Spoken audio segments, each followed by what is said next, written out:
VPN के क्षेत्र में कई अच्छे सेवा करता है। आईपी वैनिश और प्योर वीपीएन दो लोकप्रिय विकल्प हैं। इस वीडियो में हम दोनों की तुलना करेंगे। हम उनकी रफ्तार, सुरक्षा, प्राइवेसी और कीमत देखेंगे। तो चलिए तुरंत देखते हैं और तुलना करेंगे। आईपी वैनिश और प्योर वीपीएन बहुत ही ताकतवर वीपीएन सेवा करताएं हैं, खासकर भरे हुए मार्केट में। ये जाने माने हैं आपकी सुरक्षा और डेटा निजी रखने के लिए और अच्छी रफ्तार भी प्रदान करने के लिए। दोनों सेवाएं स्ट्रिक्ट नो लॉग पॉलिसी देते हैं ताकि आपका डेटा सेफ रहे। मतलब कोई भी सेवा आपका ब्राउजिंग इतिहास नहीं रखता है। टेस्ट में हमने ये देखा है कि आईपी वैनिश को 4.5 स्टार का रेटिंग मिला है और प्योर वीपीएन को करीबन 4.25 ओवरऑल प्राइवेसी में। हाँ, एक बड़ी बात है सर्वर की संख्या। आईपी वैनिश में 2400 से ज्यादा सर्वर है 100 देशों में, मगर प्योर वीपीएन में 6000 से ज्यादा सर्वर है 65 देशों में। हाँ, ये बहुत बड़ी संख्या है, मगर इसका मतलब ये नहीं है कि प्रदर्शन अच्छा होगा। सर्वर का क्वालिटी और लोकेशन ज्यादा मायने रखता है, ना कि सर्वर की संख्या। हाँ, दोनों स्ट्रिक्ट नो लॉग पॉलिसी अपनाते हैं। ये बहुत आवश्यक है आपके डेटा को निजी रखने के लिए। इस क्षेत्र में दोनों समान हैं और आपकी सिक्योरिटी पर ध्यान देते हैं। हाँ, रफ्तार भी बहुत अहम है जब वीपीएन की सेवा का चुनाव चल रहा है। दोनों सेवाएं वायरगार्ड प्रोटोकॉल का इस्तेमाल करते हैं। वायरगार्ड के साथ आईपी वैनिश करीबन 240 एमबीपीएस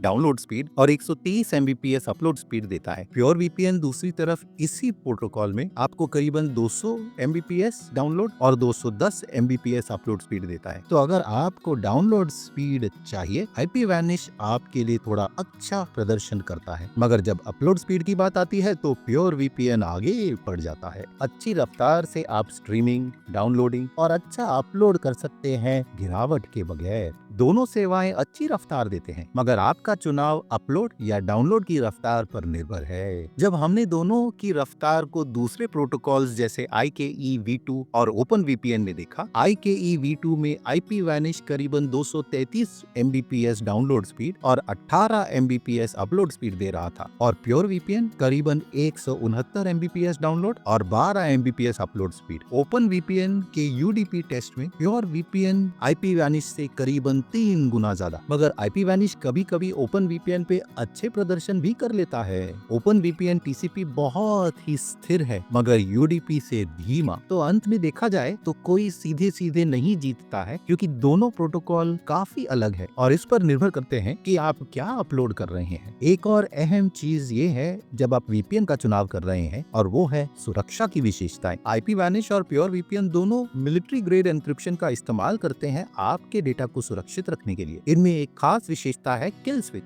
जो आपके इंटरनेट को तुरंत काट देता है अगर वीपीएन बंद होता है। आईपी वैनिश का किल स्विच जबरदस्त काम करता है और एक्स्ट्रा विकल्प देता है, जैसे local network traffic blocking. Pure VPN का किल स्विच डिफॉल्ट से एक्टिवेट होता है, मगर कभी किसी टेस्ट में तकलीफ दिया है उसने। दोनों वीपीएन में स्प्लिट टनलिंग है, तो आप चुन सकते हैं कि कौन सा ऐप वीपीएन सेवा इस्तेमाल करेगा। इसके बल पर आप अपना ऑनलाइन ट्रैफिक आसानी से मैनेज कर सकते हैं। दोनों सेवाएं अच्छी विशेषता देते हैं सिक्योरिटी, प्राइवेसी और यूजेबिलिटी में, और इससे आपको बहुत अच्छा मूल्य मिल सकता है। प्योर वीपीएन में पोर्ट फॉरवर्डिंग और पासवर्ड मैनेजर भी है पेड ऑन की तरह। पोर्ट फॉरवर्डिंग टॉरेंट यूजर्स के लिए बहुत अच्छा है, जिन्हें एडवांस्ड डाउनलोड स्पीड की आवश्यकता पड़ती है, और गेमर्स भी, जिन्हें स्थिर कनेक्शन चाहिए जब होस्टिंग सर्विस कर रहे हैं, खासकर अगर आप मल्टीप्लेयर गेम खेल रहे हैं। पासवर्ड मैनेजर दूसरी तरफ बहुत ही सुरक्षित जगह देता है जहां आप अपने लॉगिन क्रेडेंशियल्स छुपा सकते हैं। इससे आपके पासवर्ड का रीयूज नहीं होगा और ना ही फिशिंग अटैक्स होंगे, जो बहुत ही फायदेमंद औजार है उनके लिए जिनके पास मल्टीपल अकाउंट्स हैं। आईपी वैनिश यहाँ एकदम अलग खड़ा होता है, क्योंकि इसमें SugarSync encrypted cloud storage technology है। ये आपको 500 जीबी स्पेस देता है, खास जरूरी फाइल्स रखने के लिए। ये बहुत फायदेमंद है फ्रीलांसर्स के लिए जो क्लाइंट्स के डॉक्यूमेंट्स हैंडल कर रहे हैं या खुद के फाइनेंशियल रिकॉर्ड्स या कॉन्ट्रैक्ट्स। इसके अलावा आईपी वैनिश में ऑन डिमांड वीपीएन की विशेषता है, जिससे श्रोता ऐसे कायदे लागू कर सकते हैं कि वीपीएन कब चालू होता है, जो बहुत अच्छा है रिमोट वर्कर्स के लिए जो पब्लिक वाईफाई का इस्तेमाल करते हैं, या स्ट्रीमर्स के लिए जो वीपीएन तब चाहते हैं जब वो मंच एक्सेस करना चाहेंगे। मगर जिनको टॉरेंटिंग या ऑनलाइन प्राइवेसी का ध्यान है, आईपी वैनिश में सॉक्स 5 प्रॉक्सी भी है, जिससे रफ्तार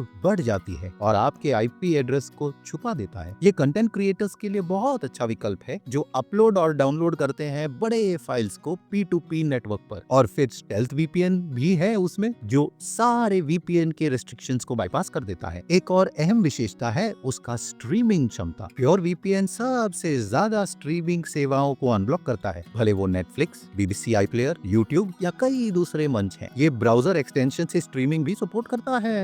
IP Vanish नेटफ्लिक्स और यूट्यूब अनब्लॉक करता है और ऐसे कुछ बड़े स्ट्रीमिंग मंच भी जैसे Amazon Fire Stick। इसका मतलब अगर आप अपने मनपसंद टीवी शो स्ट्रीम करना चाहते हैं तो प्योर वीपीएन आपको ज्यादा विकल्प देता है। दोनों सेवाएं आपके लिए जियो रेस्ट्रिक्शन बाईपास कर सकते हैं और ये अच्छी तरह स्ट्रीमिंग मंच के चेंजिंग सिस्टम को मैनेज करते हैं। पर चुनाव आपके ऊपर निर्भर है कि आप कौन सी सेवाओं को देखना चाहते हैं। अब मंच का सपोर्ट और इस्तेमाल दोनों सेवाओं में अलग है। IP Vanish Windows, Mac OS, Android और iOS सपोर्ट करता है। Pure VPN Windows, Mac OS, Linux, Android और iOS सपोर्ट करता है। प्योर वीपीएन में ब्राउजर एक्सटेंशन भी है, क्रोम, फायरफॉक्स और एज के लिए, जो IP Vanish में नहीं है। IP Vanish में मैनुअल कॉन्फ़िगरेशन है राउटर्स, फायरवॉल्स और AST डिवाइसेस पर। प्योर वीपीएन में ऐसा सपोर्ट है QNAP, Synology, OpenELECT, रास्पबेरी पाई और क्रोमबुक पर भी। इसका मतलब प्योर वीपीएन आपको बहुत ज्यादा विकल्प देता है डिवाइसेस के मामले में। ऐसे देखा जाए कि दोनों सेवाएं बहुत यूजर फ्रेंडली है, मगर डिवाइस के हिसाब से आपको तय करना पड़ेगा। वीपीएन में कस्टमर सेवा भी है। दोनों IP Vanish और प्योर वीपीएन लाइव चैट और रुल्स बेसिस देते हैं जिससे आप अपने सवालों के जवाब पा सकते हैं। प्योर वीपीएन में तेज ईमेल सपोर्ट मिलता है और 24 घंटे के अंदर जवाब मिलेगा, मगर IP Vanish में ईमेल के जवाब में 3 दिन लग सकते हैं। मगर सपोर्ट का स्तर लगभग एक समान है दोनों मंचों में। दोनों में डिटेल्ड FAQ सेक्शन है और डिटेल्ड सेटअप गाइड। अब जो हमने दोनों की विशेषताओं की बात की है, चलिए इनकी कीमत देखते हैं। अगर आप IP Vanish के साथ शुरू करना चाहते हैं, वो भी सबसे सस्ते दाम में, तो मेरी राय में नीचे जानकारी का लिंक जरूर इस्तेमाल कीजिएगा। वो लिंक आपको इस पेज पर लाएगा और जैसे आप देख सकते हैं आपको उनके साथ एक खास डिस्काउंट मिलेगा शुरू करने के लिए। फिलहाल सिर्फ $2.25 महीने से कम में शुरू कर सकते हैं 83% डिस्काउंट के साथ। बस सब्सक्राइब नाउ का बटन दबाइए जो आपको उनके प्राइसिंग पेज तक ले जाएगा। हम फिलहाल मंथली प्लान पर हैं और इससे काफी पैसा बच सकता है अगर हम 24 महीने या 12 महीने का प्लान इस्तेमाल करेंगे। 12 महीने के प्लान में भी काफी पैसा बचेगा,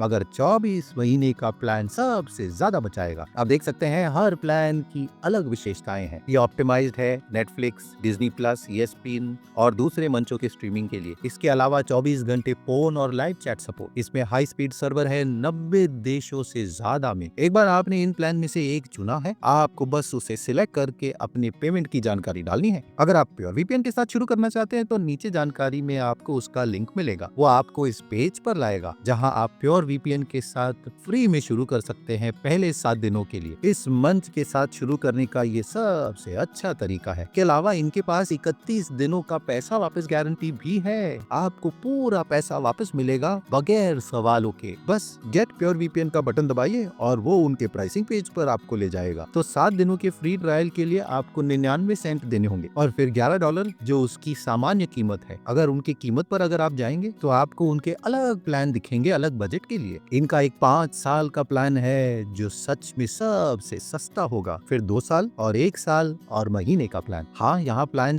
थोड़े ज्यादा महंगे होंगे पर इस सेवा को परखने के लिए यही सही तरीका होगा। और आप देख सकते हैं ज्यादा कुछ डिस्काउंट नहीं मिल रहा है, तो मेरी राय में आपको 1 साल का प्लान देखना चाहिए जहां आपको 69% का डिस्काउंट या 63% का डिस्काउंट भी मिल सकता है। एक बार आपने प्लान चुन लिया है, फिर यहाँ स्क्रॉल कीजिए और आप इस अकाउंट में दूसरे लोगों को भी जोड़ सकते हैं। मैं स्टैंडर्ड प्लान चुनूंगा और फिर वो मुझे चेकआउट पेज पर ले जाएगा। एक बार हम चेकआउट पेज पर हैं तो अपने क्रेडिट कार्ड की जानकारी डालेंगे और प्योर वीपीएन के साथ शुरू कर सकते हैं। आशा है वीडियो मददगार थी, तो कमेंट जरूर कीजिए अगर आपने इन वीपीएन का इस्तेमाल किया है और लाइक और सब्सक्राइब जरूर कीजिए ऐसे वीडियोस के लिए। याद रखिए कि नीचे लिंक्स अफिलिएट है तो हमें एक छोटा रेफरल फी मिलेगा आपके नुकसान के बगैर। तो आपका बहुत बहुत धन्यवाद। आज के वीडियो में इतना ही, अगले वीडियो में मिलेंगे। नमस्कार।